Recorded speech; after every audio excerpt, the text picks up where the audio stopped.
E estás em trevas e não tem força.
e estava com suspeita de câncer. Ela pequena e começou a aparecer uns caroços nela no peito. Estava passando vacina já estava começando com uma coisa bem feia. E ela fez alguns exames e o exame principal tinha acusado 95% de probabilidade de ser maligno. E a gente naquele momento entrou em desespero, que é difícil a gente receber esse tipo de diagnóstico médico. Mas eu vim aqui, confiei na oração da igreja, confiei em Deus. Os pais dela também são evangélicos de uma outra denominação, também oraram, também entregaram na mão de Deus.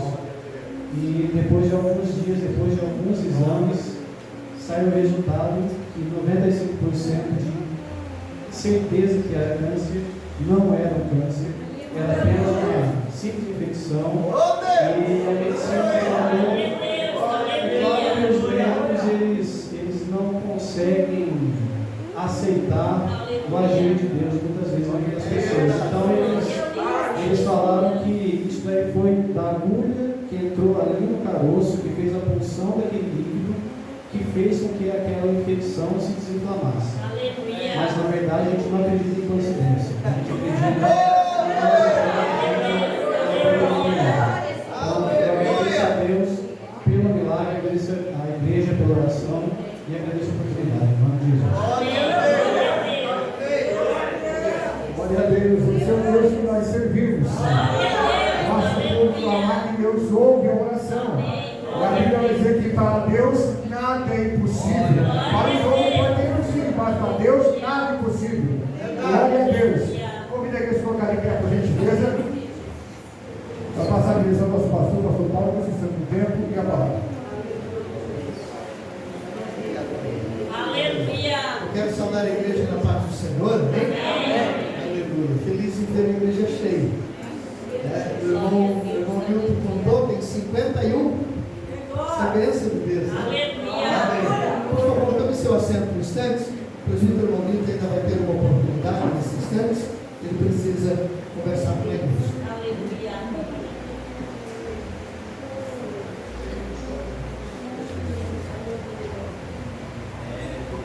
Com a paz do Senhor. Damos graças ao Senhor, porque o Senhor é bom. A palavra do Senhor tem e nos ajudou o Senhor. A sua bondade, a sua misericórdia é para sempre, né? E para a igreja do Senhor, a gente está saindo daqui, na direção, aí como ligar na série, né? Aquele abençoado de Deus, né? Abençoado. Eu peço pela gente que dia dele, não tem nada contra ele, e tudo são as bênçãos do Senhor, né? Por isso mesmo, pela casa do pastor, eu vou obrigar na série, né? O colega aqui já está 38 anos, né? E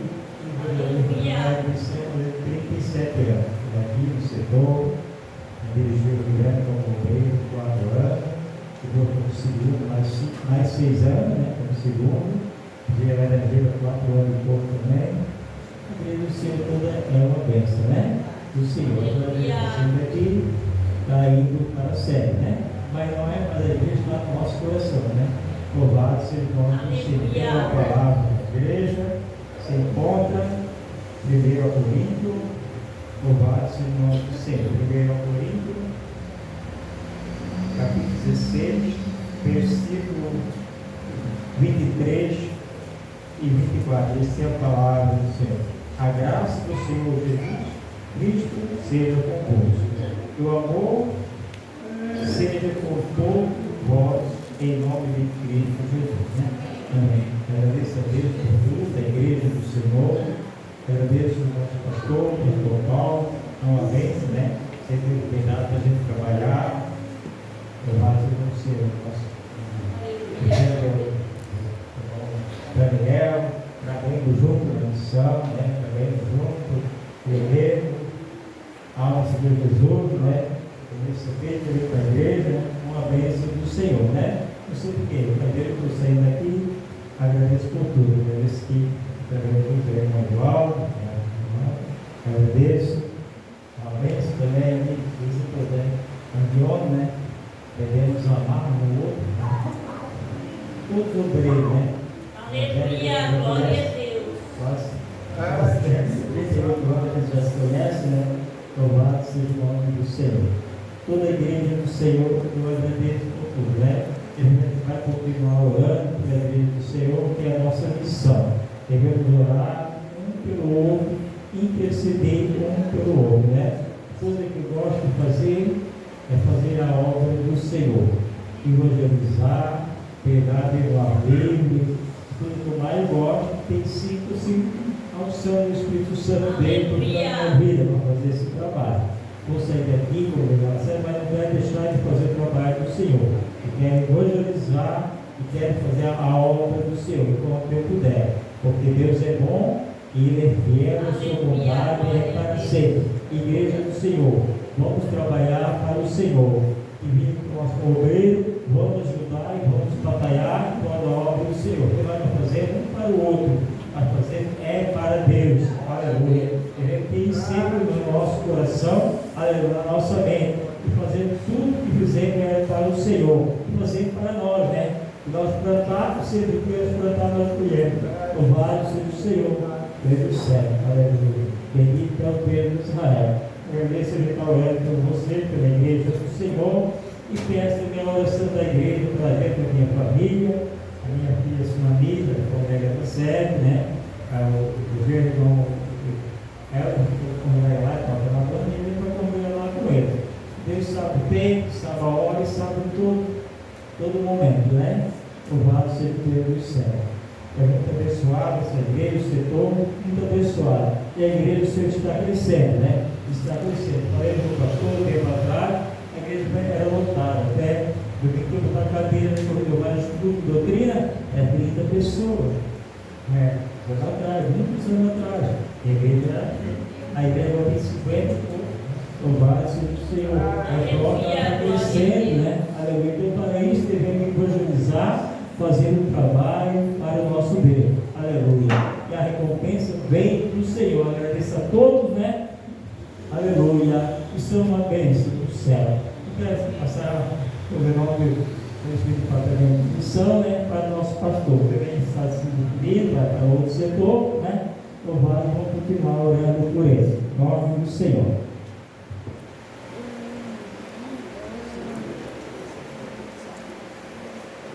Glória a Deus, aleluia.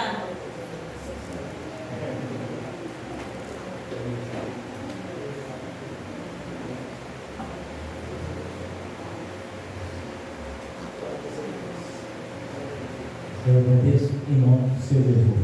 Santo é nosso pastor. Aleluia.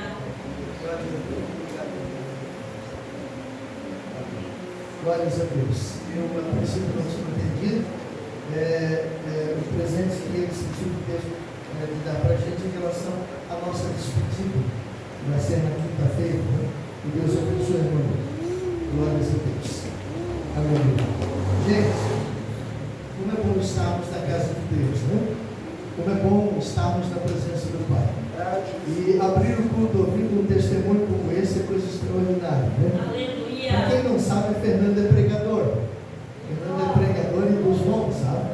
Aleluia. A igreja deve continuar orando por ele, pela sua família. Né? Testemunho maravilhoso, testemunho poderoso. A medicina é assim mesmo, ela não consegue dizer Deus fez milagre. Mas se o exame deu 95% para ser maligno, aí no outro já não tinha mais nada, o nome disso se chama milagre. Quer a sociedade queira ou não queira, o nome disso é milagre.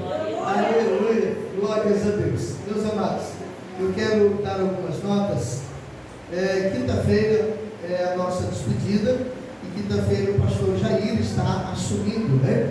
Glórias a Deus. Então, esteja aqui quinta-feira para se despedir da gente, para receber o próximo pastor, a próxima família que está chegando. Conversei com o pastor Jair, e ele entendeu, compreendeu, porque no dia 26, que é a nossa posse ali na Praia de Fora, ele é o pastor aqui, então eu precisaria ter a autorização dele. E eu conversei com ele entendeu, e ele disse que a igreja está à disposição para ir lá. Eu quero convidar você.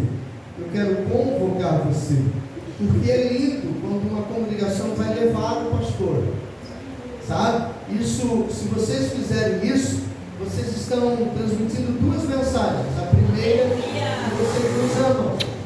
A segunda, que vocês estão dizendo para a congregação onde a gente está assumindo que nós somos uma bênção. Então eu queria convocar você, para você se organizar e ir lá no sábado próximo agora, ali na Praia de Fora, nos entregar para a igreja da Praia de Fora, tá bem? A gente vai chorando junto com vocês. Vocês não vão sair nunca no coração da gente, né? Glória a Deus. E em relação ao prefeito irmão Nilton, eu conversei com ele e disse, mas irmão Nilton, espera um pouquinho. Ele disse, não, meu tempo deu aqui, chegou o tempo, eu preciso ir, sinto meu coração na sede, então está indo congregar ali na sede, né? Glória a Deus, que é a igreja mãe, é uma bênção, nosso pastor presidente ali dirige aquela congregação juntamente com o pastor Hans e com o pastor Marcelo, que são homens de Deus, né? Glórias a Deus. Nós temos aqui um aviso, nós ainda temos chaveirinho, tens aí, né? Os irmãos sabem que os nossos jovens, em sua Bíblia, no livro de Oséias, capítulo 6, verso de número 3. Livro de Oséias, capítulo 6 e verso de número 3. Nós tivemos, nesse final de semana passado agora, um grande trabalho da nossa EBD, da nossa Escola Bíblica Dominical. O presbítero Josias, ali de Florianópolis, esteve aqui ministrando a palavra do Senhor Jesus Cristo.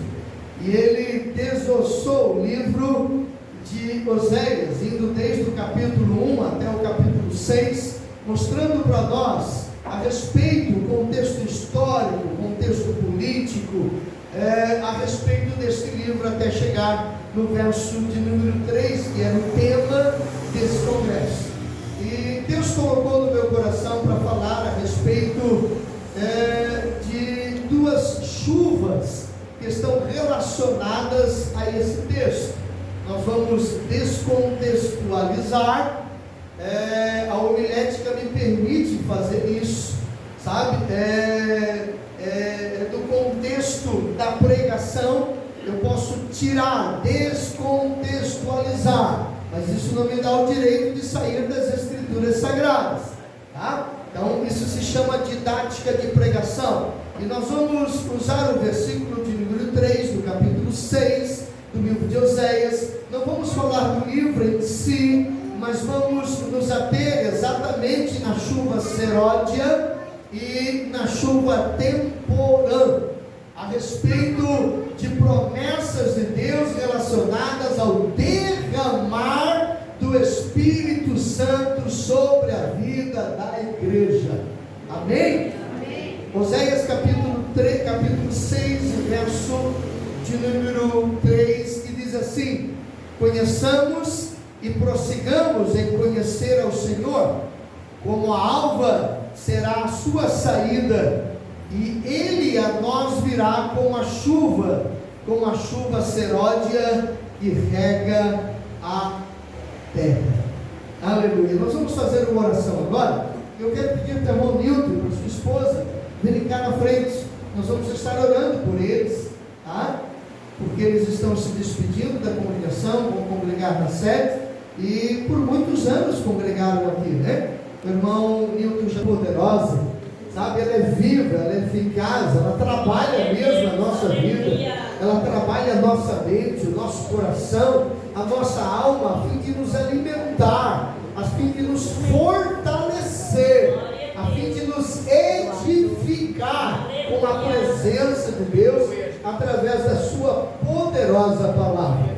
A Bíblia Sagrada, ela contém algumas profecias para o tempo do fim, que são profecias não muito boas, como por exemplo, quando Jesus, agora no Novo Testamento, ele diz que no final dos tempos, por se multiplicar a iniquidade, o amor de muitos esfriaria. Jesus não estava dizendo que isso deveria acontecer na minha ou na sua vida, mas Jesus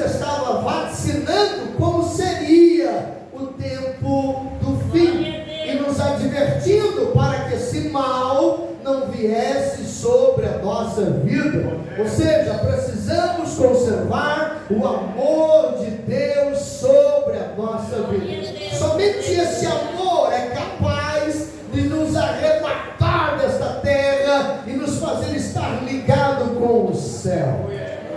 Aleluia! E eu quero extrair do livro de Oséias uma promessa de avivamento, uma promessa do derramar do Espírito de Deus sobre a nossa vida. Assim como a palavra de Deus contém algumas promessas nos advertindo do mal que sobrevirá à igreja no tempo do fim, a falta de amor é o maior deles, que afasta qualquer pessoa da presença do Senhor. A pessoa pensa estar com Deus, mas se não tem amor, está longe do Senhor. Mas a mesma Bíblia também vaticina coisas maravilhosas, coisas boas para o tempo do fim. Assim como Jesus, quando ele fala no Evangelho de Mateus, lá no último capítulo, Jesus disse assim, ó: eu estarei com vocês para sempre, até a consumação dos séculos.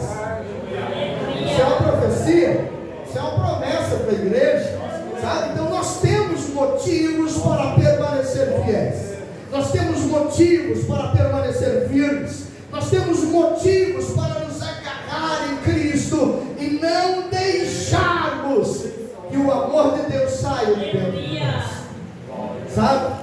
O amor de Deus sempre vai estar alcançando o pecador, mas eu e você já somos pecadores remidos, transformados, mudados, lavados, santificados, com o nome escrito no livro da vida. E agora a minha e a sua tarefa é conservarmos esse amor por Deus, esse amor pela palavra de Deus, esse amor pela igreja, esse amor uns pelos outros, esse amor pelas coisas do céu, sabe? É nossa atividade, guardarmos, perseverarmos em guardar este amor que Deus depositou sobre a nossa vida através do sangue do Senhor Jesus Cristo, né? Aleluia! A história de Oséias ocorre, a história do livro de Oséias, ela ocorre mais ou menos 700 anos antes de Cristo. E todos nós sabemos que Oséias, ele não é um profeta de parábolas, ele não é um profeta de hipérboles ou de figuras de linguagem. Não, Deus usa Oséias de uma forma totalmente diferente com que usou os outros profetas. Deus usa Oséias de uma forma literal, no seu sentido literal. Deus fala com Oséias e diz: vai e casa com uma prostituta. E no seu sentido verdadeiro, literal, Deus estava falando com Israel, dizendo que Israel havia se prostituído com as nações, com os deuses, com a idolatria, com a imoralidade, e se afastado do Senhor, sabe? E a história do livro de Oséias ocorre mais ou menos 700 anos antes de Cristo. E ele profetizou para o reino do norte, em Samaria, depois do tempo do profeta Amós. No reino do sul, na mesma época, profetizava Isaías, e depois de Isaías, Miqueias profetizou em períodos próximos a Oséias. Ou seja, Oséias foi contemporâneo do profeta Miqueias e do profeta Isaías, viveu em época próxima.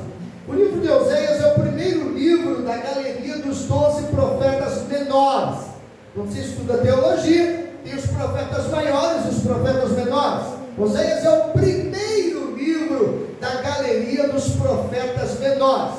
E nesse livro está estampado o amor incondicional de Deus sobre o seu povo. Deus poderia simplesmente abandonar Israel. Deus poderia simplesmente dizer assim: eu vou escolher outra nação. Deus poderia simplesmente dizer: não, eu vou escolher outro patriarca e vou criar outro povo para mim. Mas sabe, o amor de Deus é incondicional sobre a minha e sobre a sua vida. Aleluia. E nós precisamos tomar cuidado para não confundirmos as coisas. Israel pecou e o castigo veio sobre ele, sabe? Quando lemos no livro de Oséias, capítulo 6, nesse texto, conheçamos e prossigamos em conhecer o Senhor, como a alva será a sua saída, e ele a nós virá como chuva seródia, que rega a terra. No versículo de número 3 diz assim, ó, depois de 2 dias, esse versículo 3, gente, tanto o versículo 1, como o versículo 2, como o versículo 3, são versículos de contextos proféticos, sabe? Há uma profecia se estampando diante de nós.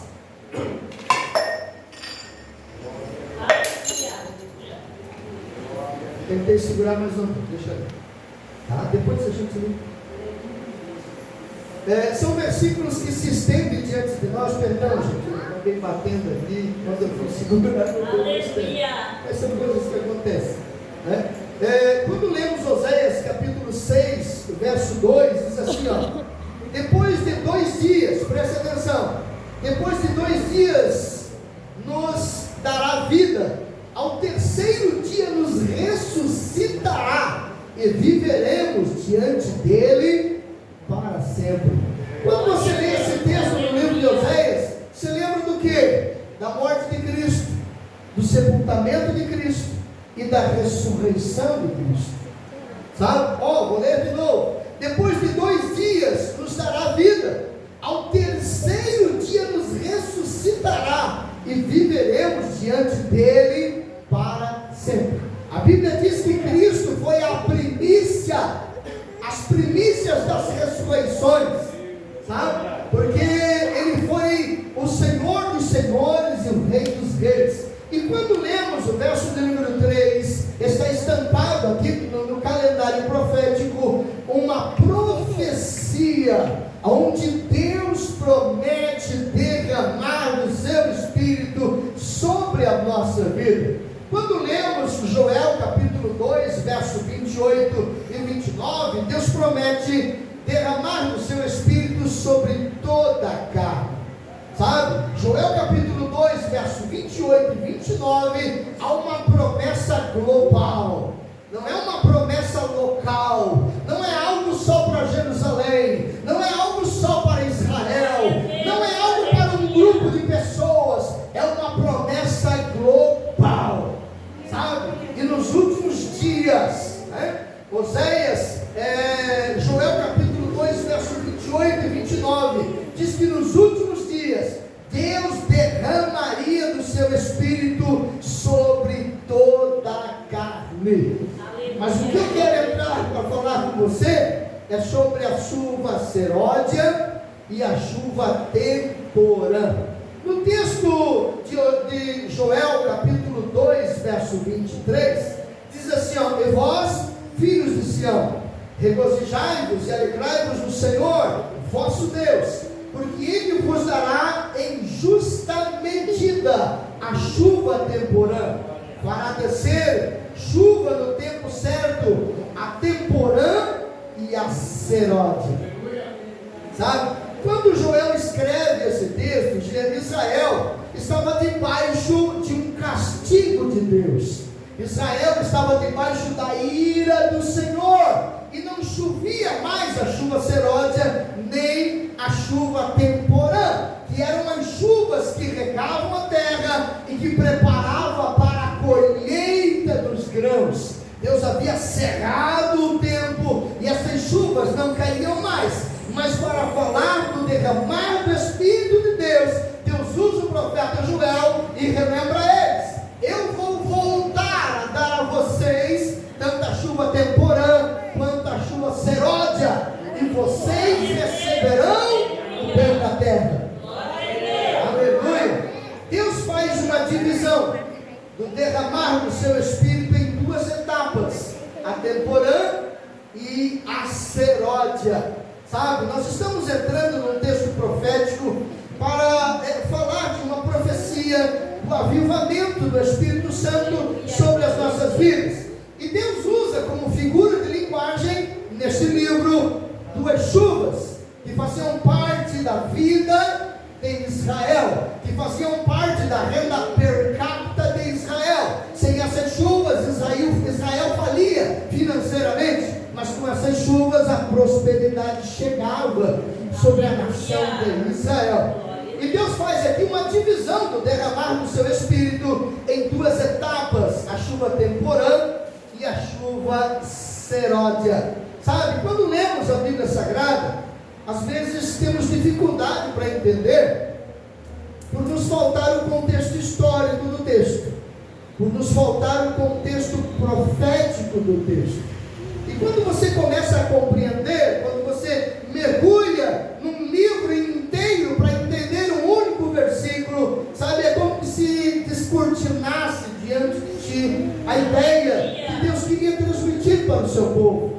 Então leia a Bíblia, estude a Bíblia, não pare de ler a palavra de Deus, pois ela é o alimento da sua alma. Ela vai abençoar poderosamente a sua vida. Escute, para entendermos um pouco a respeito da chuva temporã e da chuva seródia. Na agricultura do antigo Israel, havia duas classificações de chuva: a temporã e a seródia. A chuva temporã caía no outono para amaciar a terra para a semeadura. Esta chuva servia para amolecer a terra, a fim de que a semente fosse lançada, sabe? A fim de que a terra fosse preparada para a semeadura. A chuva temporã caía no outono para amaciar a terra para a semeadura. A chuva seródia caía nas primeiras semanas da primavera, com o propósito de amadurecer o fruto para a colheita. Então a chuva seródia faz parte de um início de alguma coisa, enquanto que a chuva temporã faz parte do final de alguma coisa. E você já vai entender o contexto profético dessa figura de linguagem. No mundo espiritual e na linguagem profética, essas chuvas temporã e seródia são figuras de linguagem do derramar do Espírito Santo sobre a igreja na face da terra. A chuva temporã representa o primeiro derramamento do Espírito Santo sobre os apóstolos no dia de Pentecostes, com o propósito de capacitar os apóstolos para lançar a semente do reino de Deus sobre a terra. Você lembra como está escrito ali em Atos dos Apóstolos sobre a descida do Espírito Santo? Até ali os apóstolos estavam com medo, estavam trancados no cenáculo, mas depois do derramar do Espírito Santo, o Espírito de Deus veio sobre a vida de cada um deles e começou a capacitar, começou a dar graça e força, a fim de que eles fossem os primeiros a jogar a semente, a lançar a semente sobre a face da terra. Lembra da pregação de Pedro? Olha que semeadura extraordinária. Olha como Deus, na sua sabedoria, prepara os seus homens, as suas mulheres, o seu povo, para lançar a boa semente sobre a terra. Pedro prega a primeira mensagem e quase 3.000 almas se convertem. E a Bíblia diz que naquele tempo em Jerusalém estavam, naquela semana, na festa dos Pentecostes, estavam em Jerusalém, sabe? Todos os habitantes da terra daquela época. Tinha ali representantes de todos os lugares. Então Deus capacitou a Pedro e os demais apóstolos e os demais discípulos para lançar a terra. E com uma única palavra, quase 3.000 almas foram arrebatadas do inferno para se encontrar com o Senhor Jesus. Sabe? Essa foi a chuva temporã. A primeira chuva, a chuva que veio para amaciar a terra, a fim de que os apóstolos pudessem lançar a semente. Essa é a chuva temporã. A chuva seródia representa um derramar do Espírito Santo nos últimos tempos sobre a igreja de Cristo, com o propósito de preparar o povo para a segunda vida, para o arrebatamento da igreja. É necessário, meus caros, sabe?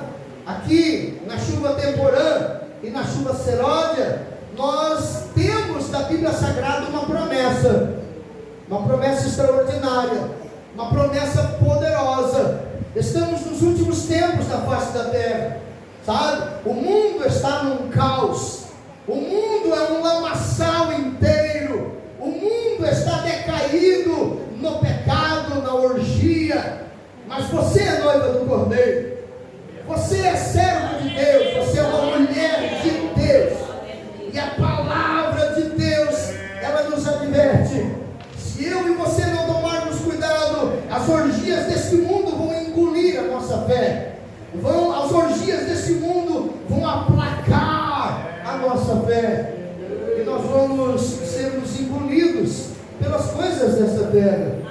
Mas quando olhamos para a palavra de Deus, encontramos na Bíblia Sagrada promessas relacionadas ao tempo do fim, promessas relacionadas aos nossos dias, aos dias chamados da Bíblia de dias maus, de dias tenebrosos, de dias difíceis, de dias pesados, sabe?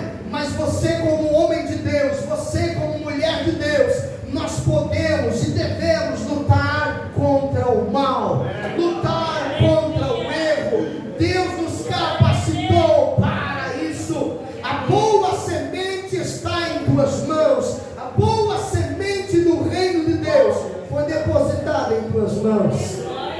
Não pare de lançar ela ao encontro do pecador, não pare de falar do amor do Senhor Jesus, pois esse amor é capaz de arrebatar o mais vil pecador. Esse amor é capaz de transformar o mais vil pecador da face da terra. E eu e você fomos escolhidos para isso. É necessário entendermos que somos pequenos, que somos fracos, que somos insuficientes, que somos incapazes e que não temos força para vencer o mundo na nossa capacidade, nas nossas ideias, nos nossos pensamentos. Não temos como vencer o mal, somente se estivermos revestidos de Deus, somente se estivermos revestidos da pessoa do Espírito Santo, somente se estivermos escondidos atrás de Cristo. Então temos força para vencer o mal, então temos força para vencer as astutas ciladas do diabo. Você é homem de Deus, você é mulher de Deus. Lute por isso, sabe? É necessário lutarmos para que o Senhor venha abençoar a nossa vida. A chuva serôdia acontece individualmente, e quem quer receber deve buscá-la continuamente.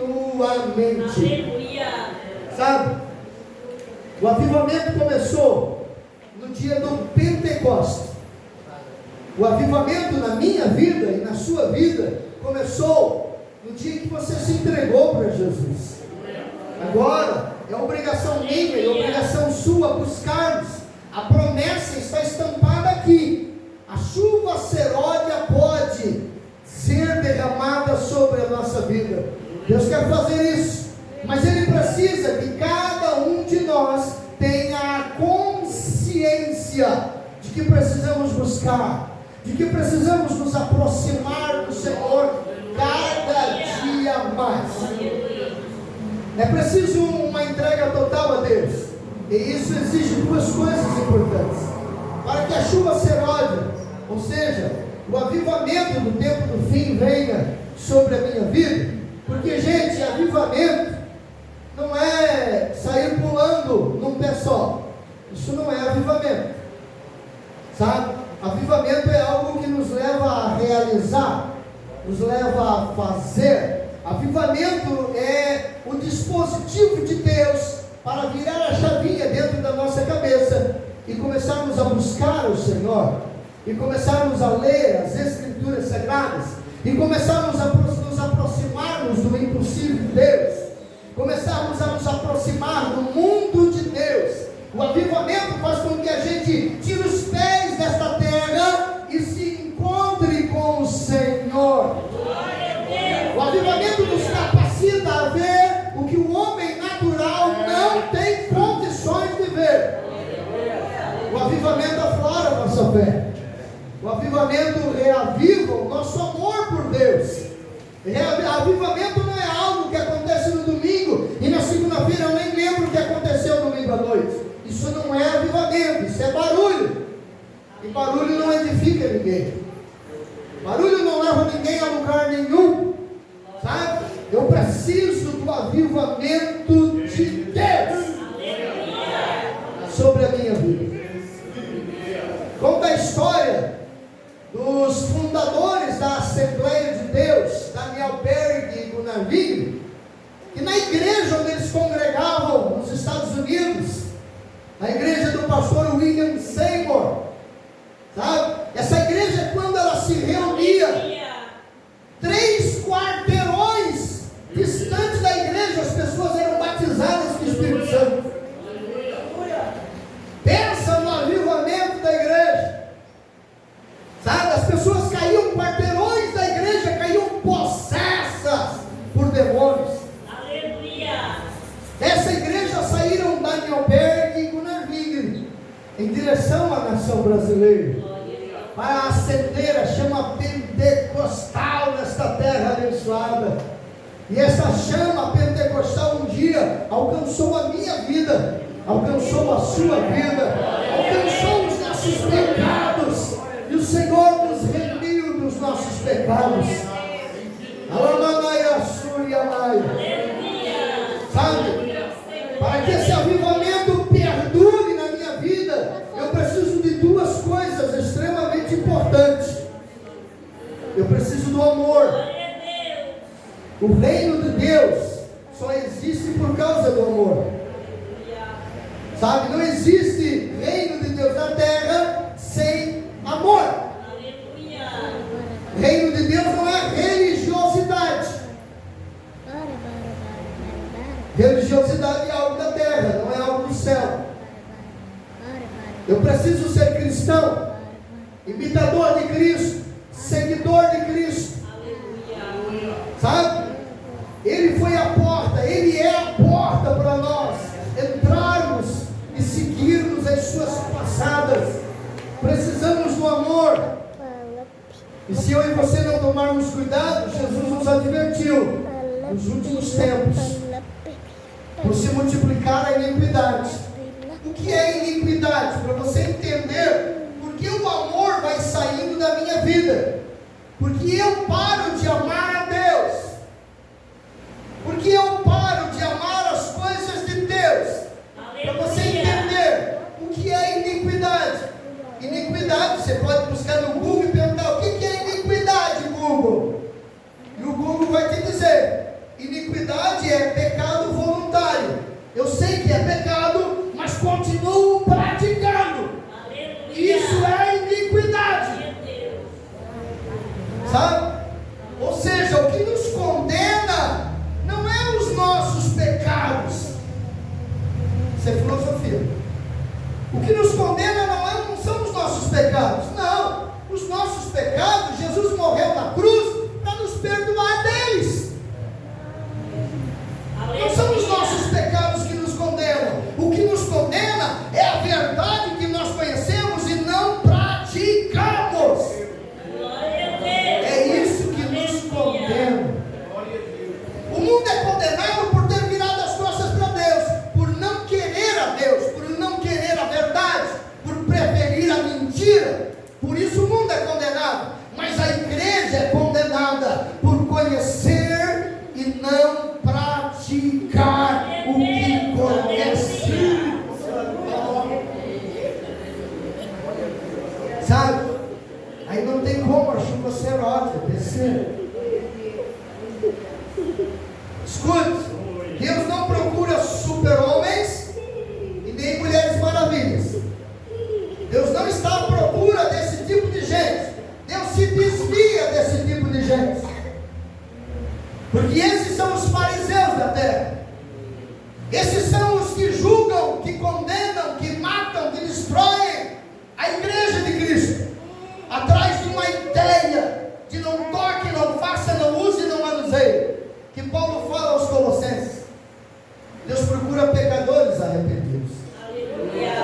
Deus procura pessoas sinceras, pessoas honestas, que erram e digam: eu errei, Senhor. Não foi o João que fez eu errar, foi eu que errei. Não foi o diabo que fez eu errar, fui eu que errei. São atrás desses que Deus está. Ou você acha que foi por um acaso que Jesus conta a parábola do fariseu e do publicano? O fariseu sobe no templo, diz palavras lindas, maravilhosas, palavras arrebatadoras para a sociedade do mundo, e começa se justificando: Senhor, quero te dar graças, porque eu sou o cara, eu sou bom, eu sou o melhor da turma, sem mim nada acontece. Aí o publicano sobe depois do fariseu, só, ele nem sequer dobra o joelho, ele só bate no peito em pé e diz: Senhor, tem misericórdia de mim, porque eu sou pecador. E você sabe que Jesus termina essa parábola dizendo: o pecador, o publicano, desceu justificado por Deus. O que é ser justificado por Deus? É ter o nome escrito no livro da vida. Porque se Jesus não justificar os meus pecados, eu vou para o inferno. É somente na justiça de Cristo que nós vamos para o céu, sabe? E se a gente não tomar cuidado, a gente mata o irmão que senta do nosso lado, a gente mata a irmã, só porque ela não está andando como eu quero que ela ande, só porque ela não está fazendo o que eu quero que ela faça. Mas a cadeira de juiz não foi dada para nós. Aleluia. Para ninguém na terra foi dada a cadeira de juiz. A cadeira de juiz pertence a um único juiz. E no momento, a cadeira está vazia. Esse único juiz é nosso advogado hoje. Só vai tomar a cadeira de juiz no trono branco. No grande tribunal do capítulo 20 do livro de Apocalipse, aonde a igreja estará com Cristo julgando os perdidos. É necessário amarmos uns aos outros, a fim de que o Senhor possa abençoar a nossa vida, e a chuva seródia, o avivamento do Espírito Santo possa ser derramada sobre a nossa vida. E a segunda coisa importante para o avivamento vir sobre a minha vida, não aquele avivamento fajuta, não aquele avivamento de barulho, mas o verdadeiro avivamento de Deus. A segunda coisa importante, que haja na nossa vida renúncia. Renunciar. E eu não quero nem falar de renunciar coisas grandes, coisas assim aberrantes, sabe? E fumar, beber, jogar, se prostituir. É mais do que notório que um cristão não deve praticar essas coisas. Mas eu quero me ater a coisas pequenas. Renunciar coisas pequenas. Quando Paulo fala a respeito desse assunto, renúncia, Paulo escreve à igreja e diz assim: ó, comer carne não é pecado. Mas se comer carne escandaliza o teu irmãozinho, que não tem a ciência que tu tem, que não tem o conhecimento que tu tem, que não tem a experiência com Deus que você tem, se comer carne escandaliza esse irmãozinho, então para de comer carne. Aleluia. Porque você estará levando um irmão para o inferno. Isso se chama renúncia. Renúncia. Sabe? E não tem renúncia mais linda, não tem sacrifício melhor diante de Deus, que você guardar algo que nem pecado é. Não, nem é pecado, você podia praticar à vontade, tranquilo. Mas por amor,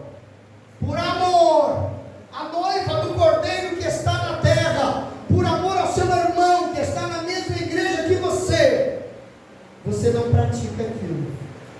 Aleluia. Isso é nobre diante de Deus. E Jesus fala aos fariseus, condenando eles a respeito desse assunto. Jesus diz assim: vocês coam um mosquito e engolem um camelo. Ele falou isso para os líderes religiosos daquela época, sabe? Eles enxergavam coisas grandes, pequenas, sabe? E nós precisamos tomar cuidado, precisamos guardar o amor e renunciarmos. Mateus 16:24, Jesus disse assim: se alguém quiser vir após mim, renuncie-se a si mesmo, tome sua cruz e me siga. Eu preciso renunciar. Renunciar. E a renúncia vai muito mais além, né, do que a gente imagina. Eu preciso renunciar, sabe? O avivamento de Deus. Deus ama o seu povo e não quer perder você. Você é especial demais para Deus. Você tem um valor inestimável para Deus. Aleluia. Deus te ama. O amor de Deus foi derramado sobre você, foi destilado sobre a sua vida. Deus não quer perder você, mas para que isso não aconteça, Deus precisa que você, que nós, venhamos a vigiar, Aleluia. a cuidar. Lembra da iniquidade?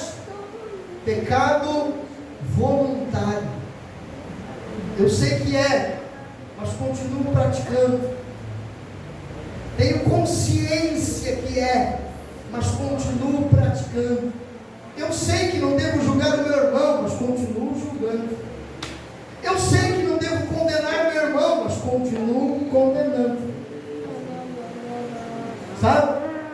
Eu sei que não devo ter um olhar de um julgamento, um olhar, sabe, que julga as pessoas, mas eu continuo com o meu olhar julgando as pessoas. E isso acaba me afastando de Deus. E eu penso que estou com Deus. Sou um bom religioso, não falta culto, sabe? Um bom religioso, mas acabo engolindo um camelo e coando um mosquito. E Deus nos adverte. Deus ama o seu povo e não quer perder você. É tempo de buscarmos o avivamento de Deus sobre as nossas vidas.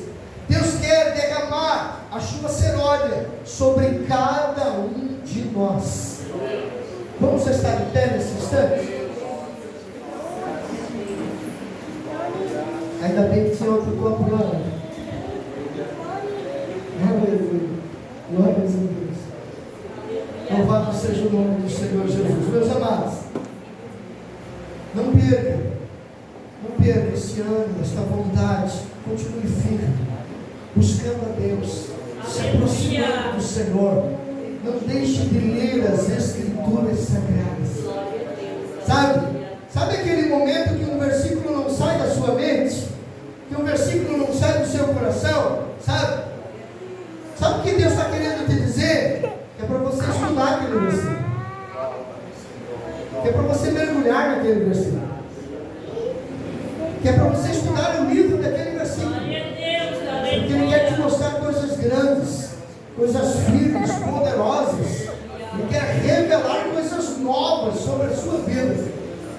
Glórias a Deus. Nós vamos orar nesse instante. E eu quero agradecer a você por estar na casa do Senhor nesta noite. Você poderia dizer assim: é a última noite do pastor Paulo. Hoje eu não vou. Hoje eu vou ficar em casa, só vou quando o outro subir. Você poderia pensar assim. Mas eu quero agradecer a você por estar na casa de Deus. Sabe? Hoje é a nossa despedida. Não é quinta, é hoje. Quinta-feira, eu não vou ter oportunidade, senão para dizer: irmãos, muito obrigado por ter nos suportado e entregar a igreja para o pastor que está chegando.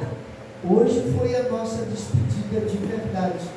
E eu quero ver o avivamento na vida de cada um de vocês. Porque Deus ama você. Porque Deus tem promessas sobre esta congregação, sobre esta igreja. Deus tem promessas. Tá? Deixa eu dizer uma coisinha para você. Por favor, senta um pouquinho. Eu já vou terminar. É minha última noite como pastor dessa igreja. Viu? Deixa eu dizer uma coisa para você. Às vezes tem coisas que acontecem que a gente não entende, que a gente não quer aceitar. sabe? Na hora que o pastor Alcides conversou comigo, eu disse, não pastor, não faz isso, deixa eu ficar mais tempo lá, eu quero fazer um grande trabalho naquela igreja, eu quero ver aquela igreja crescer. Na hora que ele conversou comigo, que eu disse tudo isso para ele, eu não lembrei, depois é que eu fui lembrar, sabe? E aí me arrependi de ter falado aqui com o pastor Alcides, sabe? Há mais ou menos 1 mês e meio atrás, o pastor Jair, que vai assumir aqui, dirigente da Igreja da Formiga, me convidou para pregar lá. Ele mora nessa região, passou na minha casa com o carro dele, me deu carona para ir e para voltar. E quando a gente estava indo, eu comecei a sentir muita presença de Deus dentro do carro dele. Muito. Sabe aquela presença assim que fazia tempo que tu não sentia? Sabe aquele manifestar assim que tu não consegue entender por que naquela hora?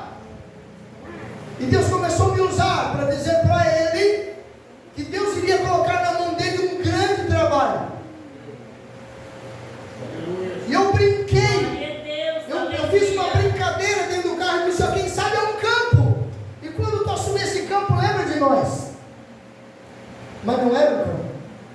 Todos sabem que o pastor Jair é voluntário. Foi a pastora mais ou menos uns 3 meses atrás. E ele não é setorial. Está assumindo o primeiro setor agora. Entende? Eu só não sabia que era para eu pegar o meu lugar. Talvez se Deus me avisasse, eu não falaria nada para ele. Ficava quietinho. Entende? Então, gente, há um propósito de Deus atrás disso. A gente não entende agora, mas há um propósito. Há uma direção de Deus. Entende? Vamos estar em pé nesse instante. Aleluia. Glória a Deus. Glória a Deus. Louvado seja o nome do Senhor. Aí na quinta-feira a gente pede perdão para a igreja toda. Tá? Porque a gente é ser humano e pode ter falhado com alguém, né? Glória a Deus. Vamos orar nesse instante. Eu quero perguntar se tem alguém que quer uma oração. Quem sabe alguém que precisa de um milagre? Fica na frente. Quem sabe alguém que está buscando um milagre de Deus? Isso, irmã Ana, vem cá na frente. Aleluia. Vamos clamar pelo esposo da irmã Ana. É o esposo da irmã Ana. A irmã Ana orou 35 anos e aceitou Jesus. Aleluia. A gente já contou para a igreja a situação do esposo dela. Ele precisa da oração da igreja. E Deus tem poder para fazer milagres na vida dele. Aleluia. Glórias a Deus. Vamos orar nesse instante. Nessa oração eu quero perguntar se tem alguém que quer entregar a vida para Jesus. Ou quem sabe você já é ovelha, mas está afastada do caminho, e nesta noite você quer renovar as tuas alianças com Deus. Tem alguém? Se tiver, levante uma de suas mãos. Nós queremos ter o prazer de orar pela sua vida. Vamos orar nesse instante? Aleluia. É claro que eu estava fazendo o convite para ela, né, gente? Aí eu vi. Aleluia. Aleluia. Glória a Deus. Nós vamos orar por ela agora, para que Deus venha escrever o nome dela no livro da vida, para que Deus venha tomar as mãos dela e caminhar com ela. Aleluia. Tenho certeza que a irmã Fernanda deve estar muito feliz. Filho, tá? Entenda, Deus só precisa de uma coisa: que você sustente essa decisão. Se você sustentar essa decisão, a partir de agora Deus vai começar a mudar a tua vida, transformar. Entende? E vai lá para frente você vai começar a colher o resultado dessa decisão. E isso é avivamento de Deus sobre a nossa vida. Tá bem? Vai vir luta, vai vir problema, vai vir necessidade, vai vir afronta, vai vir convite do mundo, vai vir, claro que vai vir. Mas é só Deus te provando. Se você sustentar esta decisão, Deus vai reverter o teu. Deus vai mudar o teu. Tá bom? Vamos orar? Estenda as mãos para cá. Paizinho celestial, eu quero te dar graça, Senhor, pela vida desta ovelhinha. Oh, leganai asturias, agai aster. Unikeme prevaiam trezole vaiastai. Oh, lebrevaiam trasturia maia. Oh, Espírito Santo, Tu és um agente purificador. Tu és um agente santificador. E na maia sobrebra vaias terra. E na maia solibrastai. Tu és um agente que convence. Espírito Santo, vem limpar a casa, vem limpar a casa, vem limpar a casa, em nome de Jesus, vem habitar nesta casa, vem habitar nesta casa, em nome de Jesus, Espírito Santo, vem encher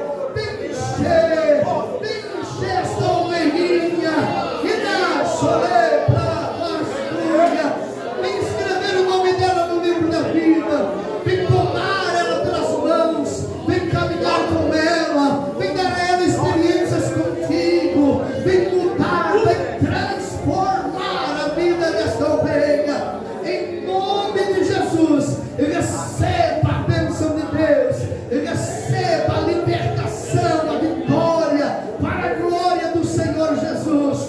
Paizinho Celestial, vem abençoar a tua igreja, vem abençoar o teu povo, vem abençoar as tuas ovelhas, que esta obra continue a crescer, a prosperar para a glória do teu nome, Senhor, em nome de Jesus. Amém. Glórias a Deus. Aleluia. Amém. Glórias a Deus. A irmã Terezinha, pega o contato dela. A gente sabe onde ela mora, mas é bom passar para o pastor, né?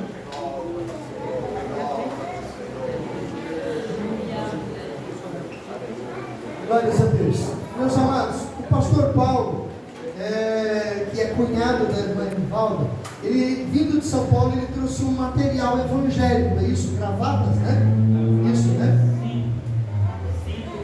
Cinto e gravata, derramado sobre esta congregação, sobre cada ovelhinha que está aqui, e toda a congregação, diga: amém. Se Deus é por nós, quem será contra nós? Ninguém. Aleluia. Cumprimento